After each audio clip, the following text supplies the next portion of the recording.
ये जेनजी अपने आप को समझती क्या है भगवान ही जाने।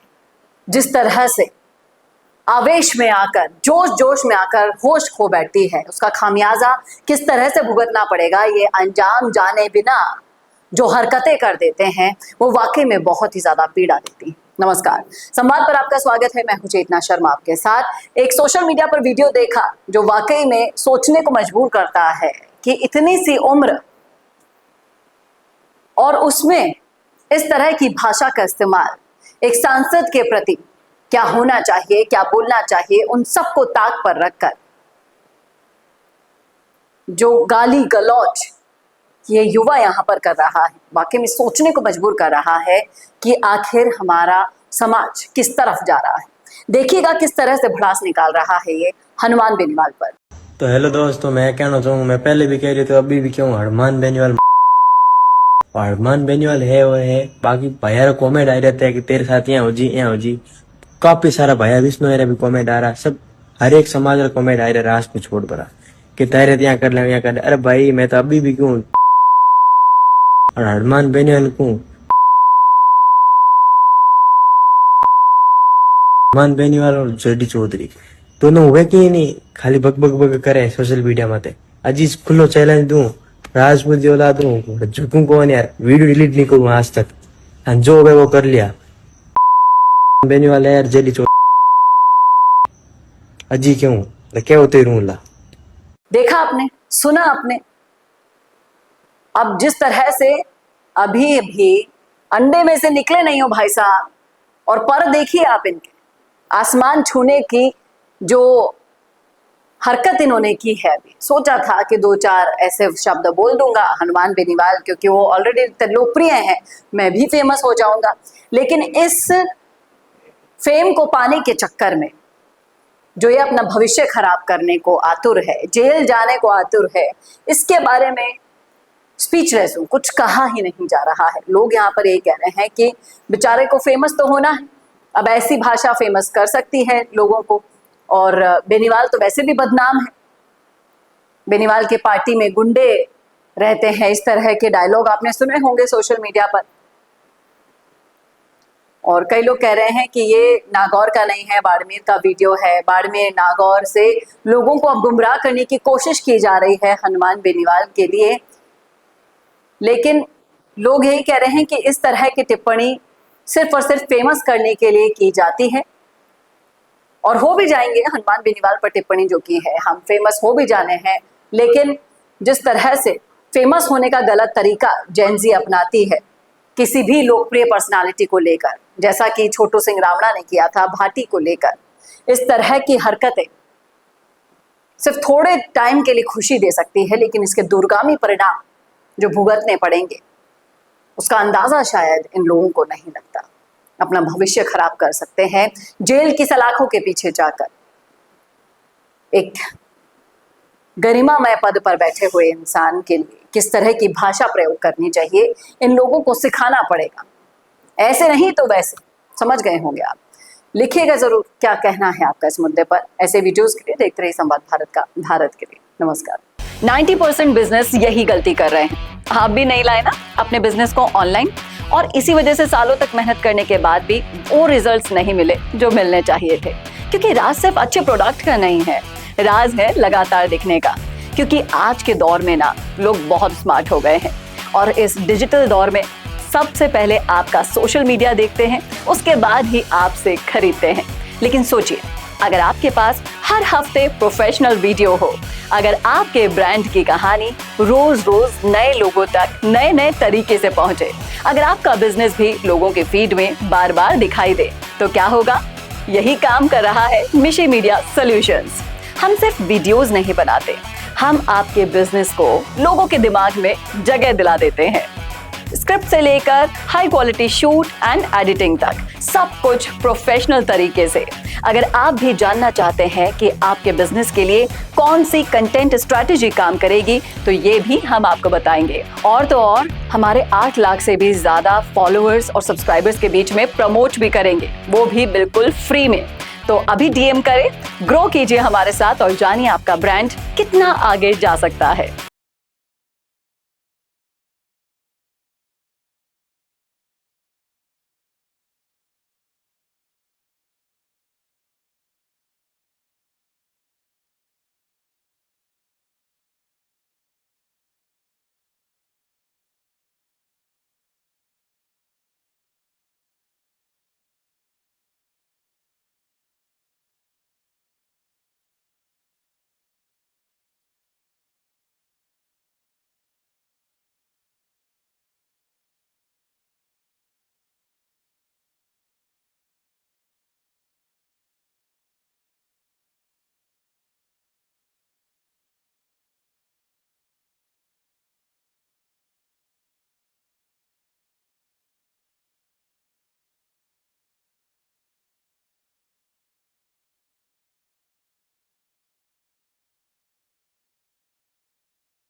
शेखावटी में तबादलों पर सियासत तेज हो गई है। गोविंद सिंह डोटासरा एक बार फिर बौखला बैठे हैं और लगा रहे हैं भजनलाल सरकार पर आरोप। नमस्कार, संवाद पर आपका स्वागत। मैं हूं चेतना शर्मा आपके साथ।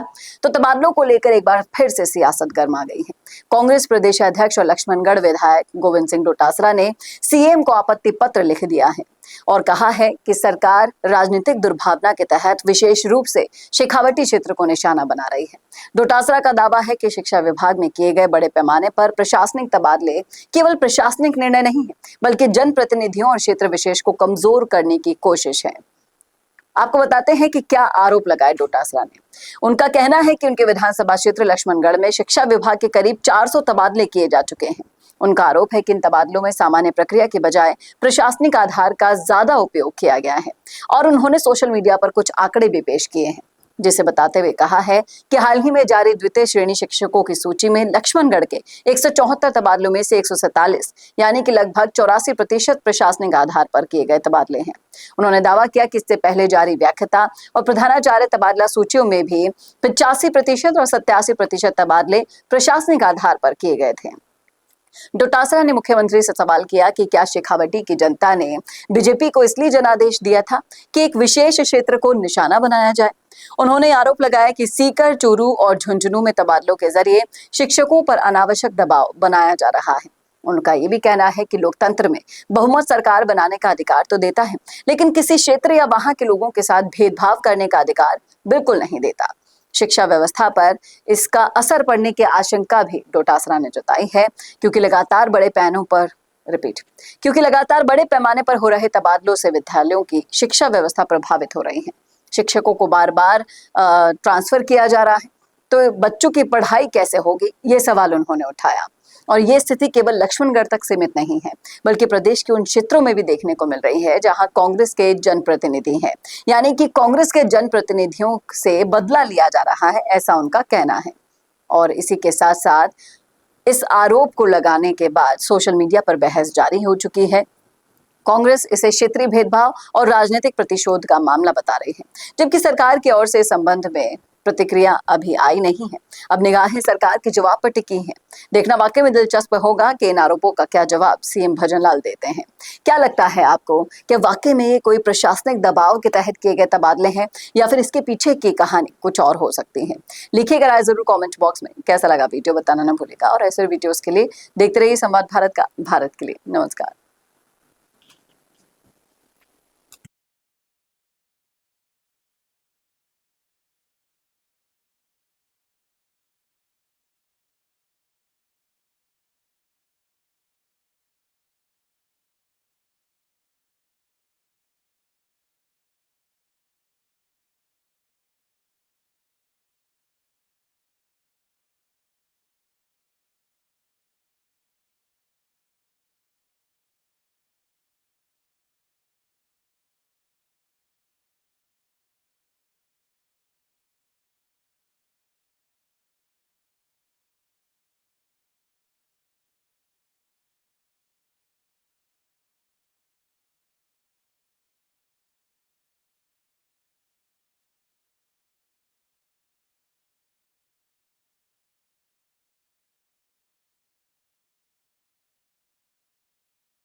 थोड़ा सा इधर आ करो आप। अरे इधर बात करते करते बाहर निकल जाते हो फ्रेम में से।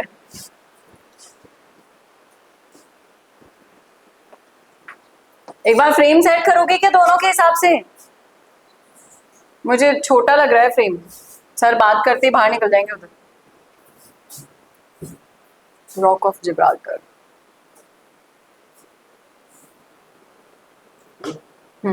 ऑन ऑन है। क्या कोई फिर से कर्नल बैसला जैसा बन सकता है? क्या कोई फिर से रॉक ऑफ जिब्राल्टर बन सकता है? दावे तो बहुत बड़े बड़े किए जा रहे हैं हाकिम बैसला की तरफ से, क्या वाकई में ये मुमकिन है? चलिए करते हैं चर्चा विस्तार से। नमस्कार, संवाद पर आपका स्वागत है। मैं हूं चेतना शर्मा, आपके साथ बातचीत करेंगे मेरे साथ हमारे editor in chief Varun Bhansali ji. तो वरुण सर, सोशल मीडिया के कुछ मुद्दे मैं बातचीत करने के लिए लेकर आती ही रहती हूँ। उसी बीच ये वीडियो जब मुझे मिला तो लगा कि इसके जरिए, आपसे बातचीत के जरिए हम दर्शकों को ये समझा पाए कि क्या हाकिम बैसला कर्नल किरोड़ी बैसला जैसे बन सकते हैं।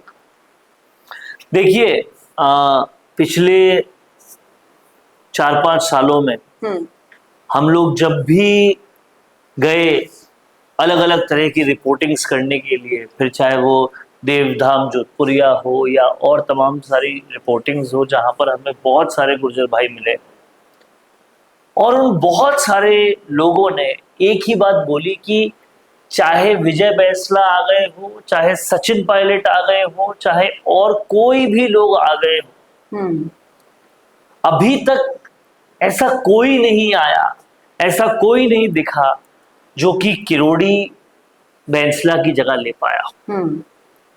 और ये एक शख्स ने कहा हो ये बात नहीं, ये हर उस शख्स ने कहा जिनसे हमने बात की, चाहे वो पढ़ा लिखा हो, चाहे वो नहीं पढ़ा लिखा हो, चाहे वो युवा हो, चाहे वो बुजुर्ग हो, चाहे वो पुरुष हो, चाहे वो स्त्री हो, हर कोई एक ही बात कहता है, तो उस बात में कोई तो बात होती है।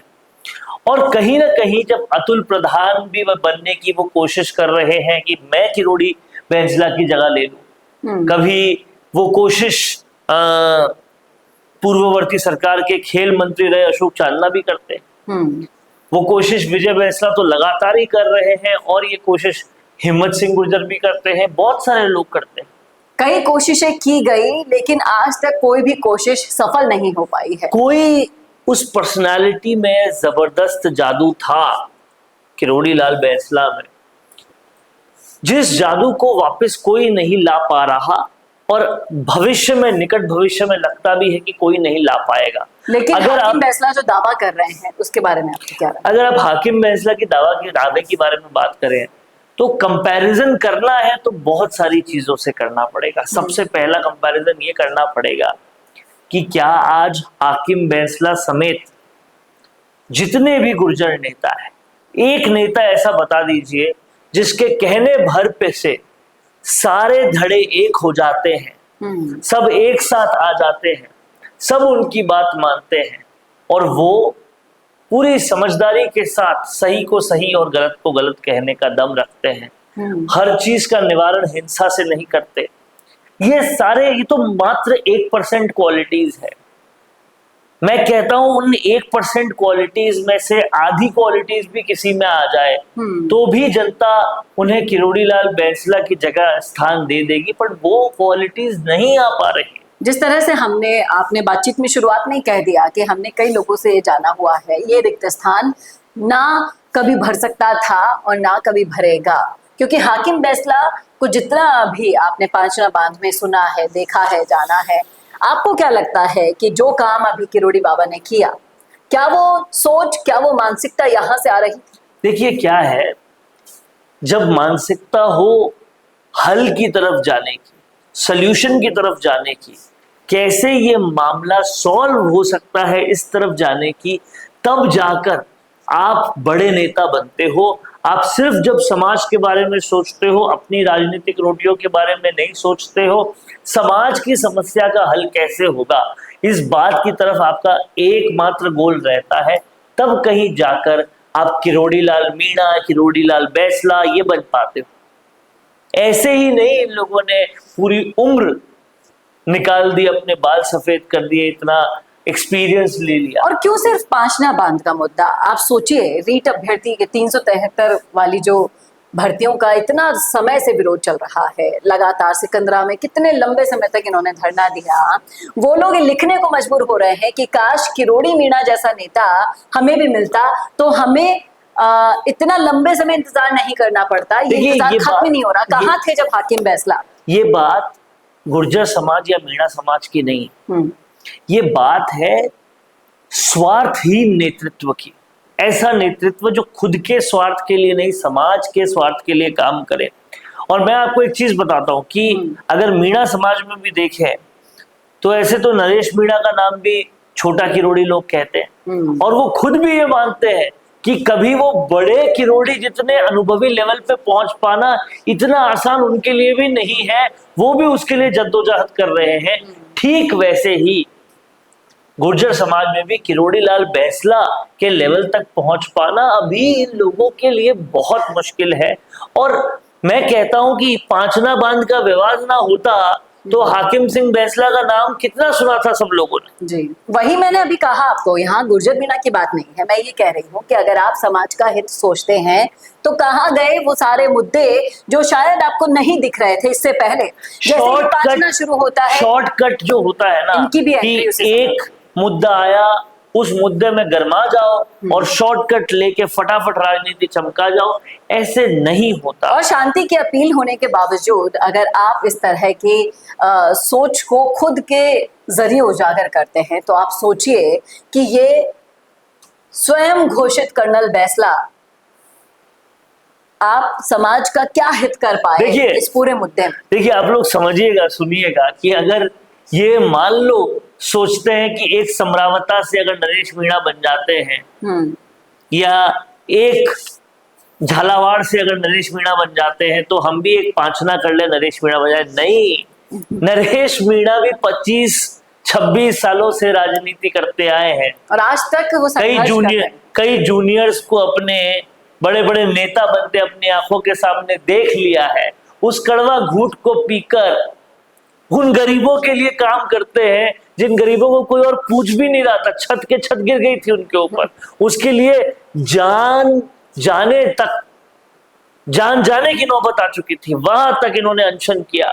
ये करना इतना आसान नहीं होता। शॉर्टकट ही अगर राजनीति बना देते, लोग सोचते हैं हनुमान बेनीवाल के साथ थोड़ी देर बैठ जाए तो हम नेता बन जाएंगे, फिर थोड़ी देर हर मुद्दे पे फेसबुक पे आ जाए तो नेता बन जाएंगे। अरे अगर ऐसे ही नेता बन सकते होते, ऐसे ही वोट मिल जाते, ऐसे ही लोग मोहब्बत कर लेते तो आप कब का कुछ ना कुछ बहुत कुछ हो जाता।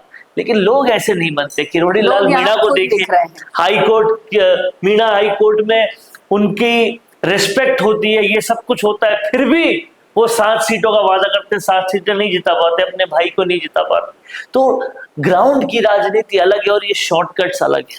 लोग खुद कह रहे हैं कि खुद अपनी बड़ाई कौन करता है, ये किरोड़ी बैंसला जी के नाखून के बराबर भी नहीं। मैं वही कह रहा हूँ, ये तो सोशल मीडिया है। हम लोग ग्राउंड पे जाकर सड़कें छान छान के जाकर जगह जगहों पर हमने कई लोगों से पूछा है, सैकड़ों लोगों से पूछा है, हर कैटेगरी के लोगों से पूछा है, हर जेंडर के लोगों से पूछा है, सब गुर्जर भाई बहनों बुजुर्गों से पूछा है। सबका यही कहना है कि किरोड़ी सिंह बैंसला बनना इतना आसान नहीं है और इसीलिए कोई नहीं बन पा रहा। आज भी कई शहरों के चौराहों पर किरोड़ी बैंसला की स्टैचू लगे हुए हैं, लोग स्टैचू पर आकर एनर्जी ले लेते हैं।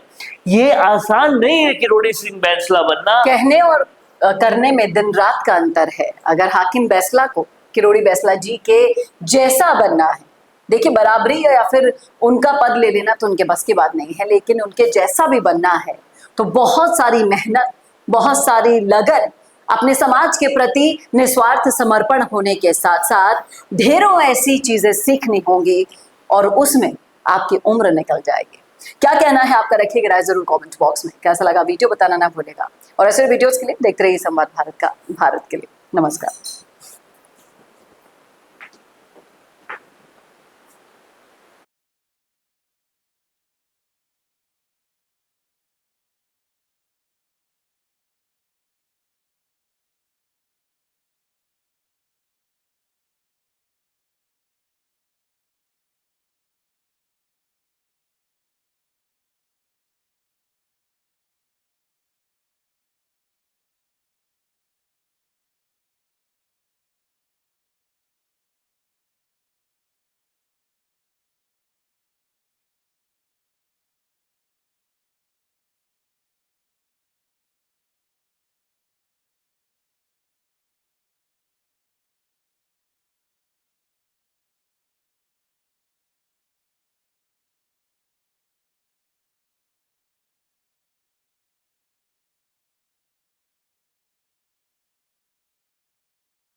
तो मैं हटूंगी तब जाएंगी। एकदम मन में बोल रहे मोटी हो जाएगी तब तो जब बकवास।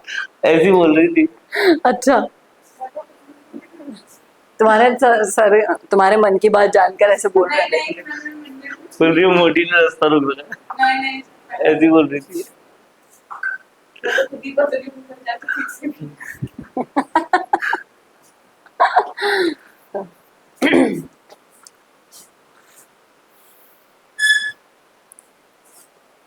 वो विधायक बन के हैंडपंप लाने तक रह गए और हम जो बाड़मेर का पावर सेंटर है वो 3-3 ट्यूबवेल ले आए। भाई साहब, अगर आप शिव से हैं, बाड़मेर से हैं, तो शायद आपने गलत इंसान को चुन लिया है। क्यों बताएं आपको? चलिए बताते हैं। नमस्कार, संवाद पर आपका स्वागत है। मैं हूं चेतना शर्मा। आपके साथ बातचीत करने के लिए मेरे साथ मौजूद हैं हमारे editor in chief Varun Bansali जी।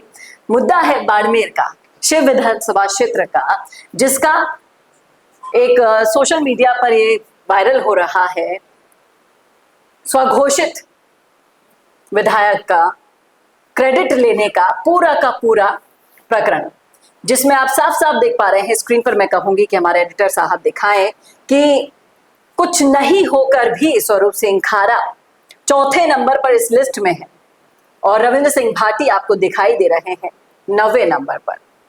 और मामला ये है कि जिस विधानसभा से भाटी को चुना गया वहां पर पीएचडी विभाग क्या कर रहा है? सरकारी दस्तावेजों में रिमार्क के तौर पर मौजूदा विधायक को 9वें नंबर पर रखकर चौथे नंबर पर स्वरूप सिंह खारा को रख रहा है। क्यों? क्योंकि भाई साहब वो ज्यादा काम करा पा रहे हैं कुछ ना करके भी। अब इस पावर सेंटर के बारे में आपका क्या कहना है सर? अच्छा, इसको देखकर आपको क्या लग रहा है? इन आंकड़ों को देखकर दर्द किसको ज्यादा होता होगा, दुख किसको ज्यादा होता होगा, किसको बहुत ज्यादा पीड़ा होती होगी? आप बताएं किसको होती होगी? खुद उन लोगों को जो कहीं ना कहीं इस पूरे सिस्टम का शिकार खुद को मानते हैं, उन लोगों को। नहीं नहीं नहीं नहीं, इसकी सबसे ज्यादा पीड़ा हो रही है स्वरूप सिंह खारा को। अब वो कैसे हो रही है ये सोचिएगा। आप सोच रहे होंगे भाई सबसे ज्यादा काम करवा पा रहे हैं, बार बार ये सबूत दे पा रहे हैं कि भाई सबसे ज्यादा हैंडपंप भी मैं ही लगवा पाता हूँ, ट्यूबवेल भी मैं ही लगवा पाता हूँ। लेकिन फिर भी दर्द इन्हीं को सबसे ज्यादा होता है। रात को सोते हुए सपने में भी स्वरूप सिंह खारा यही सोचते होंगे कि काश काश हैंडपंप और ट्यूबवेल की तरह कभी वोट भी ला पाता, क्योंकि वोट चाटुकारिता से नहीं मिलते, बाकी चीजें मिल जाया करती है। और जनता शिव की, बाड़मेर की ये जानती है कि अरे शिव अगर डिस्कशंस में आया है, हेडलाइंस में आया है, विधानसभा में छाया है, जिसकी वजह से शिव में काम करवाने की होड़ मची है। कौन ज्यादा करवा पा रहा है? मुख्यमंत्री ज्यादा करवा पा रहे हैं, सरकार ज्यादा करवा पा रही है, स्वरूप सिंह खारा ज्यादा करवा पा रहे हैं, हरीश चौधरी तक काम करवा रहे हैं। तो ये इस वजह से हुआ है कि शिव का नाम सुनने में आया है, पता चला ऐसी कोई जगह भी है, और ये सब रविंद्र सिंह भाटी के आने के बाद ही हुआ है। वो तो शायद खुशी होते होंगे कि भाई सब शिव के लिए अगर काम करवाने का कंपटीशन करेंगे तो जाहिर सी बात है काम हो जाएगा।